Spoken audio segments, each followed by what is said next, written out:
नमस्कार, आदाब, सत श्री अकाल। आप सभी का स्वागत है। देखिए दोस्तों, आज हम बात करेंगे क्या रामदेव की दवा में कोरोनिल में क्या पैरासीटामोल मिली हुई है, अंग्रेजी दवाई मिली हुई है, इस बारे में बात करेंगे। साथ में बात करेंगे आयुर्वेदा पर और बात करेंगे रामदेव बाबा पर। जी हाँ दोस्तों, चलिए सबसे पहले देखते हैं कि सबसे पहले तो ये क्वेश्चन है कि क्या आयुर्वेद से कोरोना का इलाज संभव है। जी हाँ, बिल्कुल संभव है। आयुर्वेद से मैं बार बार कहता आया हूँ, हमारा आयुर्वेद हुआ, एक्यूप्रेशर हुआ, प्राकृतिक चिकित्सा हुआ, योगा हुआ, सिद्धा हुआ, इन सब से कोरोना जैसी महामारी का इलाज संभव है, बल्कि बचाव भी संभव है। सबसे बड़ी बात तो ये कि हम एक तरह इन ट्रीटमेंट को वैक्सीन की तरह यूज़ करें, मतलब इन ट्रीटमेंट को प्रिवेंटिव ट्रीटमेंट की तरह यूज़ करें, तो हमें वैक्सीन लगाने की ज़रूरत पड़ेगी नहीं। वैक्सीन का इंतज़ार भी नहीं करना पड़ेगा, हमारे पास इतनी पावरफुल चीज़ें उपलब्ध है। बट हम अफसोस कि उनका यूज़ नहीं कर पाते हैं, क्योंकि हमारे अंदर ज़्यादातर तो हम लोगों को हीन फील करवा दिया गया है। जितने भी प्राकृतिक चिकित्सक है या एक्यूप्रेशर थेरेपिस्ट है या आयुर्वेदिक है, उन लोगों को इतना हीन फील करवा दिया गया है, उनको खुद में कॉन्फिडेंस ही नहीं बचा है। वो लोग खुद अंग्रेजी दवाओं के ऊपर निर्भर होने लगे, खुद के ही उनको विश्वास नहीं है। ऐसा नहीं है कि कुछ लोगों को है, लेकिन वो बहुत कम लोग हैं और उनकी कुछ ज़्यादा सुनवाई भी नहीं होती है। एक से एक विद्वान वैसे तो बैठे हुए हमारे देश में, चाहे एक्यूप्रेशर के ले लीजिएगा, जैसे मैं बार बार बताता आया हूँ, आयुर्वेद में एक से एक विद्वान बैठे हुए जो कर्ज थे, लेकिन उनकी वहाँ तक पहुँच नहीं है, उनको रोक दिया जाता है। सब बहुत बार हुआ है और होता रहेगा आयुर्वेद के साथ, जहाँ तक मुझे ऐसा लगता है कि होता भी रहेगा बहुत टाइम, जब तक कि कोई सॉलिड ना आए। ये मौका रामदेव बाबा के पास था कि क्योंकि उनके पास अप्रोच भी है, पैसा भी है, बहुत बड़ी पहुँच भी है, तो उनको उसका अच्छा यूज़ करना चाहिए था। लेकिन उन्होंने कोरोनिल मामले में उतने अच्छे से उसका यूज़ नहीं किया, सिर्फ एक मार्केटिंग पॉइंट ऑफ व्यू से उसका यूज़ किया, जल्दबाजी में यूज़ किया, एक लालच में शायद ऐसा लगता है कि यूज़ किया उन्होंने। मैं नहीं कह रहा कि कोरोनिल दवा गलत है, कोरोनिल दवा अच्छी है, कोरोनिल मैंने यूज़ नहीं किया लेकिन अच्छी है। जो उसमें कंटेंट बताए हैं या जो है मुझे मालूम चला है वो अच्छा है, उसमें कोई प्रॉब्लम नहीं है। कम से कम वो बाकी जो एलोपैथी दवाई आ रही है उनके मुकाबले बहुत अच्छी है, बहुत कम उनके मुकाबले देखा जाए तो बहुत कम, क्या बिल्कुल ना के बराबर साइड इफ़ेक्ट रहेंगे। कोरोनिल या कोई भी आप आयुर्वेदिक दवा लेते हैं उनके बहुत कम साइड इफ़ेक्ट है। तो इसलिए आप ऐसा नहीं कह सकते कि मैं कहूँ कि रामदेव बाबा की दवा गलत है या बहुत बहुत अच्छी दवा है। वो कम से कम प्रिवेंटिव का भी ट्रीटमेंट आपको देगी, आपकी इम्यूनिटी अगर बढ़ाएगी तो बहुत अच्छी बात है। तो ऐसा हमें ये सोच के लेनी चाहिए। अभी उनकी गड़बड़ी कहाँ हुई रामदेव बाबा से? एक तो वो आपको मालूम है कि थोड़े बिजनेस माइंडेड है, थोड़े नहीं पूरे ही बिजनेस माइंडेड है। तो उन्होंने सोचा कि इस मौके का मैं फ़ायदा उठाता हूँ और जल्दबाजी कर दी, जबकि उनके पास बहुत कुछ कर सकते थे। उनके पास पावर थी, पैसा है, एक से एक रिसर्च टीम है उनके पास, बड़ी बड़ी लेबोरेटरीज है, जिस रिसर्च सेंटर है जहाँ वो इस पर अच्छे से रिसर्च कर सकते थे। उनकी पहुँच से सब लोग जानते हैं, लेकिन उन्होंने इसका कुछ नहीं किया, सिर्फ जल्दबाजी में अनाउंस कर दिया। वो भी अनाउंस आगे हम सब ने देखा कि उन्होंने बोल दिया, अरे भैया मैं तो 100% कोरोना का इलाज कर दूंगा इससे। ये दावा उनका थोड़ा सा गलत हो गया, क्योंकि उन्होंने सिर्फ 50 लोगों पे ट्राई किया था, 50 लोगों पे ट्राई किया था जो कि मतलब सिम्टमेटिक पेशेंट थे या सीरियस पेशेंट नहीं थे कम से कम। और 50 पेशेंट पे ट्रायल करके आप किसी दवा को लॉन्च करते हैं तो थोड़ा उस पर प्रश्न चिन्ह लगना तो हो बनता ही है जनाब। और जब कि आप ऐसा बोलें कि 100% कोरोना को ठीक कर देगा, भैया ये तो एक थोड़ा, इसको आपको प्रूव तो करना चाहिए था। आपके पास टीम थी, आपने ये मौका गवा दिया एक तरह से। हम अभी आप ये गलत काम हुआ है बाबा जी से। पैसे के चक्कर में कहा जाता है कि अपने जो उन्होंने टीम का सही यूज़ नहीं किया, पैसे के लालच देखा, क्या देखा उन्होंने नहीं कह सकता है कि उन्होंने थोड़ा जल्दबाजी कर दिया। लेकिन वो इसको बहुत अच्छे से कर सकते, क्योंकि आयुर्वेद पे आपको भरोसा होना चाहिए। रामदेव बाबा जी को तो शायद इतना नहीं भी मालूम होगा, फिर भी बाकी लोगों को तो उनके साथ मालूम है, तो उनको उसके ऊपर भरोसा होना चाहिए था। उनको थोड़ा रामदेव बाबा को वेट करना चाहिए था, उनकी दवा तो बिकती थी। लेकिन उन्होंने इतनी जल्दबाजी में दावा कर दिया। ये तो चलिए भला हो कि रामदेव बाबा थे, कोई और होता अब तक तो अंदर बैठे होते, जेल में पहुँचे होते जनाब, उनकी तो बहुत बुरा हाल कर दिया जाता था। कोई और होते इतने 100% दावा करते। और अभी ये बात ठीक है, अगर हो सकता है कुछ उनको रामदेव बाबा जी के फैंस को बुरा लगे, लेकिन मैं कोई आलोचना नहीं करूँ। मैं बोलूँ वो दवा अच्छी है, कोई वो नहीं है, लेकिन उनका जो ढंग था वो गलत था। उन्होंने बोला कि 100% कोरोना के पेशेंट को ठीक कर देगी। ये दावा थोड़ा गलत लगता है। कोई भी दवा 100% वैसे भी किसी बीमारी पे काम नहीं करती है। आप 90% बोल सकते हैं, वो भी रिसर्च के बाद 90% लोगों पे बोल सकते हैं, 95%, 98%, 100% पे तो भैया थोड़ा मुश्किल है। और वैसे भी उन्होंने सीरियस पेशेंट पे नहीं किया। और जो भी कोरोना के पेशेंट, तो हम सब जानते हैं कि 90% पेशेंट तो अपने आप ही ठीक हो जाते हैं नॉर्मल डाइट से। अच्छी डाइट नहीं मिलती है।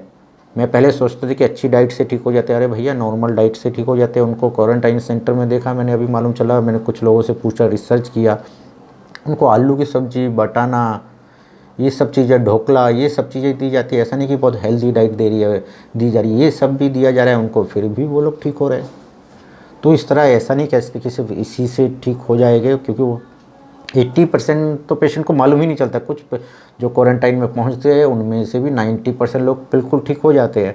तो इसलिए ऐसा करना ये, जबकि अगर उनको चाहिए था, जो हमें अभी आज खतरा है कोरोना के मामले में, जो खतरा है वो सीरियस पेशेंट्स पर है। उनके ऊपर क्या ये किया गया, जिनकी किडनी फेल है, हार्ट की प्रॉब्लम है, ब्लड प्रेशर बढ़ा हुआ है, डायबिटीज़ बढ़ी हुई है, उनके ऊपर ट्रायल किया गया। जिनकी हालत का निमोनिया हो गया है, जिनको हालत गंभीर हो गई, उनके ऊपर क्या ये ट्रायल किया गया, जिनका आईसीयू पहुंचने जैसी हालत हो गई है, क्योंकि वही खतरनाक है। बाकी तो कोई पेशेंट डेंजरस जोन में है ही नहीं। जब तक कि उनके साथ कुछ नया एक्सपेरिमेंट ना किया जाए, डॉक्टर लोग कुछ नया नहीं कर देते, जब तक उनको कोई खतरा नहीं होता है।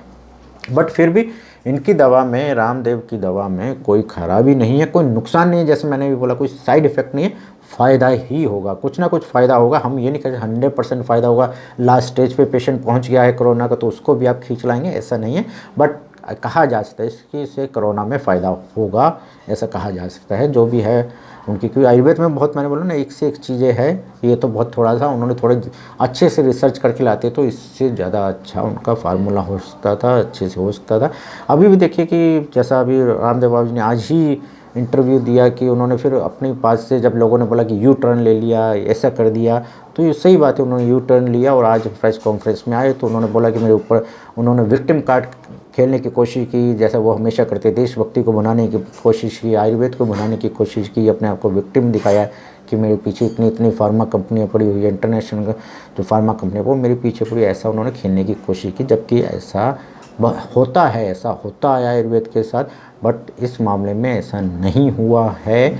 उनसे ही थोड़ी जल्दबाजी हो गई है, तो ये हम लोगों को मानना पड़ेगा और उनको इसको दूर भी करना चाहिए। उनको मोदी जी ने भी बोला था कि भैया तुम एक साइंटिफिकली ढंग से ऐसा बनाओ जो आज के मॉडर्न साइंस से मुकाबला कर सके, ऐसा हॉस्पिटल बनाओ, ऐसे रिसर्च सेंटर बनाओ। उनको मोदी जी भी बोल चुके थे। वो खुद भी इस बात को बोलते कि मोदी जी ने मुझे ऐसा बोला था, और खुद उन्होंने ऐसा काम कर लिया। तो एक गलत है, क्या बोलेंगे इसे मुझे समझ में नहीं आ रहा है। चलो अभी बात आ जाती है, जो बात को सुनने के लिए आप बैठे कि क्या कोरोनिल में क्या क्रोसिन है। क्रोसिन यानी कि पैरासीटामोल है। जी हाँ, ऐसा कहा जा रहा है, मैं नहीं कह रहा हूँ भैया। पापा ऑन ड्यूटी चैनल यूट्यूब में है, उनका कहना है। उन्होंने हॉलैंड के जो अरुण है, उन्होंने इसको टेस्ट कराया कोरोनिल को लैब में, तो उसमें उन्होंने जो कंटेंट बताए, उसमें तो उन्होंने बोला भैया कि इसमें पैरासीटामोल मिला हुआ है, लैब की रिपोर्ट में आया है। जो उनका कहना है कि पैरासीटामोल मिला हुआ है। मुझे इसमें डाउट है कि मिला हुआ होगा। अगर मिलाया भी है रामदेव बाबू जी ने, तो उसमें गलत नहीं है। आयुर्वेद और एलोपैथ को मिला के अगर आप कुछ करते हैं तो भी कुछ बुराई नहीं है, लेकिन उसको बताया जाना चाहिए पब्लिक को। उसको रामदेव बाबू जी को बता देना चाहिए, अगर मैंने क्रोसिन मिलाया है इसमें, क्रोसिन नहीं पैरासीटामोल मिलाया है इसमें, तो उनको बता देना चाहिए था। पैरासीटामोल तो हम जानते हैं क्रोसिन में भी वही होता है, कालपोल में भी वही होता है, पैरासीटामोल ही होता है, तो उनको बता दिए या देना चाहिए था। लेकिन मुझे इसमें डाउट है कि उसमें है, इस रिपोर्ट की मैं पुष्टि नहीं करता हूँ। मुझे लगता है कि गिलोय जो है उसका भी पैरासीटामोल जैसा ही इफेक्ट है। शायद उनकी रिपोर्ट में, लैब में बहुत सी चीज़ें गलत आ जाती है। जो चीज़ आपकी उसमें नहीं होती है, उसका कुछ का कुछ वो अपने केमिकल के हिसाब से उसका नाम दे देते, तो इसलिए मुझे इसमें पूरा डाउट है। इस बात की मैं बिल्कुल पुष्टि नहीं करता हूँ, बल्कि इस पर मैं क्वेश्चन मार्क लगाता हूँ कि उसमें क्रोसिन या पैरासीटामोल मिला हुआ है। इसमें पूरा 100% मेरा क्वेश्चन मार्क है कि मुझे नहीं लगता कि उसमें मिला हुआ होगा। और मिला हुआ है तो कोई बुरी बात नहीं है, सिर्फ उसको नहीं बताया तो ये थोड़ा गलत है। बट मुझे नहीं लगता, मुझे लगता है वो गिलोय जो है, वो उनकी जो लैब में आया है, वो गिलोय को पैरासीटामोल उन्होंने बता दिया है, वहाँ पर गलती हुई है। यहाँ पर हमारे यहाँ गलती नहीं हुई है। वहाँ पे हॉलैंड में जो हुआ है लैब में ऐसा आता है। मैंने भी कई टेस्ट कराए, मैंने देखा कुछ मेडिसिन में, आयुर्वेद की मेडिसिन में जिनको मेरे सामने बनी थी उसमें स्टेरॉइड भी निकला, एक दो बार जिसमें स्टेरॉइड नहीं था उसमें स्टेरॉइड निकला। ऐसे अलग अलग चीज़ें निकलती रहती, क्योंकि लैब को आयुर्वेद के बारे में इतना नहीं निकाल पाते। शायद कुछ तो कारण है, कुछ तो गड़बड़ी है, या तो जानबूझ के किया जाता है या उनके पास इतना एफिशिएंसी नहीं होती कि वो इसमें से सही चीज़ को निकाल पाए बनी हुई मेडिसिन में। तो ऐसा कुछ गड़बड़ी है। मुझे इस पे बिल्कुल डाउट है कि उसमें क्रोसिन या पैरासीटामोल मिलाया है हमारी दवा में। ये मुझे गलत लगता है, बिल्कुल गलत लगता है, इसमें नहीं मिलाया गया है, मुझे ऐसा लगता है। बाकी आप लोग देखिएगा आने वाले टाइम में रिसर्च में मालूम चलेगा। लेकिन उस लैब में जो एक उनकी रिपोर्ट में जो लैब टेस्ट कराया उसमें तो बहुत सी चीज़ें बात आई जो एक बाबा जी के ऊपर मेरे को लगता है कि गलत किया उन्होंने। कि उसमें जैसे उन्होंने बताया कि अश्वगंधा पब्लिक को दिग्भ्रमित किया, अश्वगंधा है, तुलसी है, ऐसा उन्होंने बोला। अश्वगंधा बोला था, तुलसी बोला था, गिलोय बोला, ये तीन चीज़ें उन्होंने बोला था कि तीन चीज़ें हैं। लेकिन उसमें जो निकल के आया तो उसमें तुलसी तो निकला ही, हल्दी निकला, मेथी निकला, शिलाजीत वगैरह निकला, ये सब चीज़ें भी निकली। और उसमें इसलिए मुझे थोड़ा उनके उसमें डाउट है। उन्होंने ऐसा बोला अश्वगंधा है, तो इस चक्कर में बहुत से लोगों ने अश्वगंधा खरीद लिया। उनके कहने से उनको लगा कि अश्वगंधा उनके, जबकि उनके जो सेंटर है वहाँ पर भी लोगों ने बोला भाई कोरोनिल आई पूछा, उन्होंने बोला भाई कोरोनिल नहीं है। लेकिन बाबा जी ने बोला कि उसमें अश्वगंधा है, तुलसी है, और अश्वगंधा, तुलसी, ये सब चीज़ें है, गिलोय है, ये अलग अलग उन्होंने बेचना शुरू कर दिया। रामदेव बाबा जी के जो जितने भी सेंटर है, पतंजलि के जो सेंटर है उनमें ऐसा उनमें भी किया गया।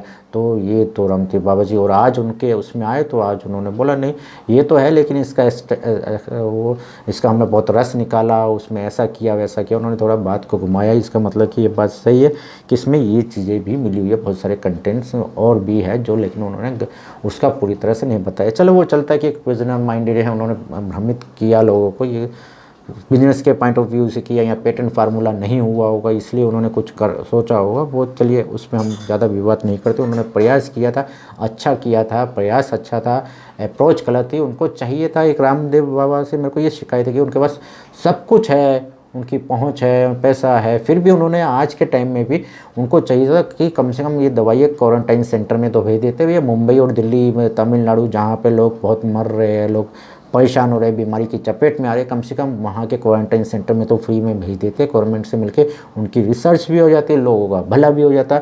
इस महामारी में मुझे लगता है कि रामदेव बाबा ने जितना करना चाहिए था उतना भला नहीं किया। कम से कम प्रिवेंटिव किट के तौर पे गिलोय वगैरह ही अपने सेंटर पे ही बांट देते, जो उनके रेगुलर कस्टमर हैं उनको ही फ्री में बांट देते भैया। उन्होंने ऐसा नहीं किया, जबकि उनका फ़र्ज बनता था ऐसे महामारी के माहौल में कम से कम अपने कस्टमर की हेल्थ का ध्यान रखना उनका फ़र्ज है कि सबको आए। कम से कम यार गिलोय दे दो, गिलोय तो बहुत सस्ता मिलता है, गिलोय घनवटी नहीं दे सकते, गिलोय की लकड़ी दे दो, कम से कम इतना तो उनको करना चाहिए था, मुझे ऐसा लगता है। आपको कैसा लगता है आप बताइएगा। Thank you very much.